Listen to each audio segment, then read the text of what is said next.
Hi, Scott Lackman, 4510 TV. Very excited today to be interviewing these ladies from the Multicultural Association of Caboolture and Surrounds, Noreen and Di. Ladies? Hi, how are you? Very good. Now we want to bring some promotion to our viewers about what the Multicultural Association of Caboolture and Surrounds is doing. Yep. Our viewers may know a gentleman by the name of Cess Conti.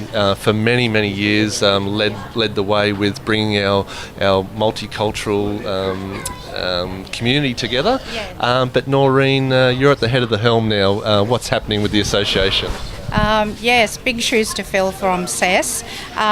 So in the last few years, the Multicultural Association has mainly been concentrating on the festival, on the Caboolture Multicultural Festival. But what I'd like to, and my vision was to see the Multicultural Association do a lot more in terms of helping the multicultural communities of the region. And the committee that we've got on board is, shares that vision with me. Di might be able to explain and expand on that. Part of this future growth and more awareness, you've just taken up some new premises, Di. We have, it's really exciting. We've got our own offices now and we're looking to be open Monday to Friday. We desperately need volunteers to man the office. But what we'd like to do is just be a drop-in centre for all the people in the local community that do come from an ethnic background. We can do free services such as help filling in forms or just be there, just have someone to talk to. So yeah, that's our vision, to become more a part of the community rather than just a one-off, one-event person. Now the new offices, they're in Armstrong Way, which is at Caboolture.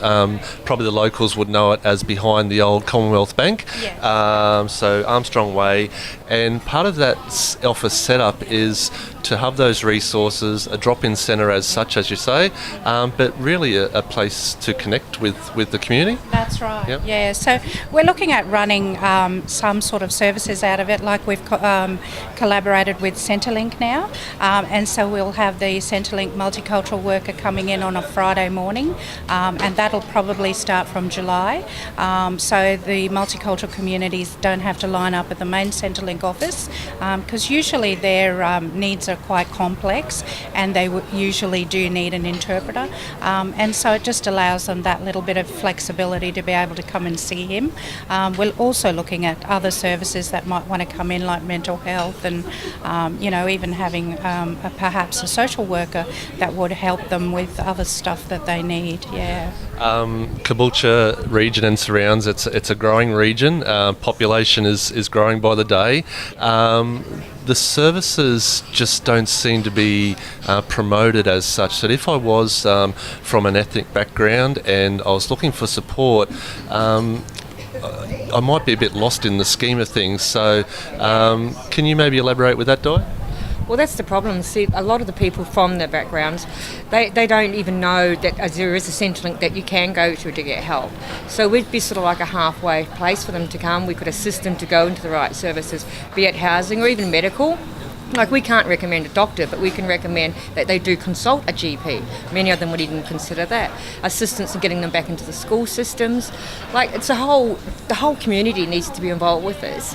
And if we can get the community involved, then it's not so much pressure on the main services as well. So that's where our office is going to come in handy. We're going to be that halfway place that they can come to. For our viewers, part of the interview today, at the end of the interview, we'll have some links on our website where you can make contact with the Multicultural Association of Caboolture and Surrounds. We've got to get that right because Caboolture is a growing area, but what we want to promote is that you are contactable.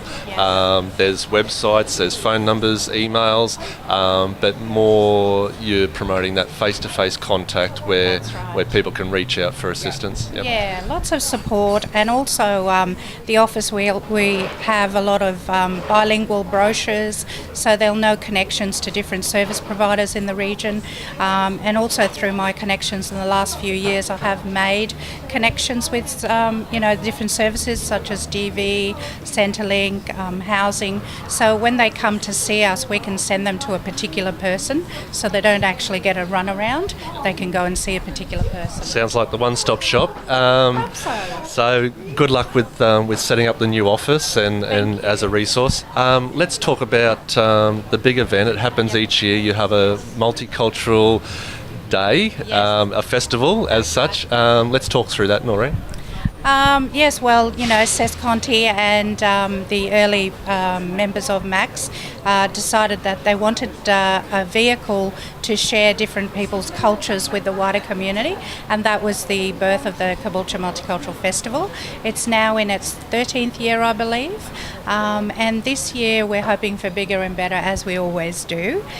So we are hoping, we've moved back to the birthplace, which is Town Square, and so we're coming back to where it all started. We're hoping to attract about 5,000 to 7,000 people this year. So if anyone wants stalls, entertainment, food stalls, market stalls, please come and contact us. We do have a website as well. Yep. We'll have those links once again. My favourite part of the festival each year are definitely the food stalls. It's you can make your way around the world, stopping at each food stall.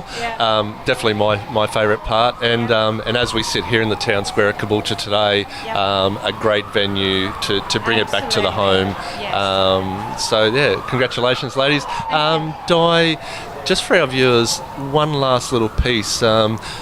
I was a bit naive, and I've got to say that I know there are different ethnic groups. I know we live in a very diverse culture of different people in our community. You told me a story off camera where there was a refugee recently, a family. They've been given housing, but then they don't know what to do in that house. Can you just tell us that little case study? Okay, it was a family, they'd been in the camps for over 10 years. I think it was a mum and dad and 3 children. They had got their visas, they were finally allowed into the country. The Refugees Organisation, which does an awesome job, don't get me wrong, but there's just so many, provided them a 3-bedroom house with a microwave and a fridge. For 3 days, these people went hungry because they did not know how to work a microwave or a fridge. That's where we need the community to come and help us get these people settled. And once they're settled, they become contributing members to the community. And that's awesome, It's only when they feel isolated that it gets worse. You've got the right words for it, because it's what we want to do is cut through that isolation, know that there's resources available, and for the viewers, if you're looking to volunteer, put up your hand, call Di's organising the volunteers, and Noreen steering the ship. So and don't forget, with volunteering as well, it gives you Australian workplace experience. So if you're from overseas and you want administration and reception experience, come and work with us. We're happy, once we've trained you, to give you a reference to say that you've worked in an Australian workplace experience place, and then hopefully that will lead to a job. Okay. Ladies, thank you for your time today. I am going to catch up with you in a couple of months' time, just prior to the festival. We'll see how that's all progressing. But for today, for the viewers, let's put it out there, Caboolture, that there is the Multicultural Association of Caboolture and surrounds. They are established in Armstrong Way at Caboolture, and they are looking for assistance with volunteers, but more importantly, spreading that message that help is available and resources available through the connections that you've made. So congratulations, and thank you. Thank you for your very time. much. Thank you. Thanks.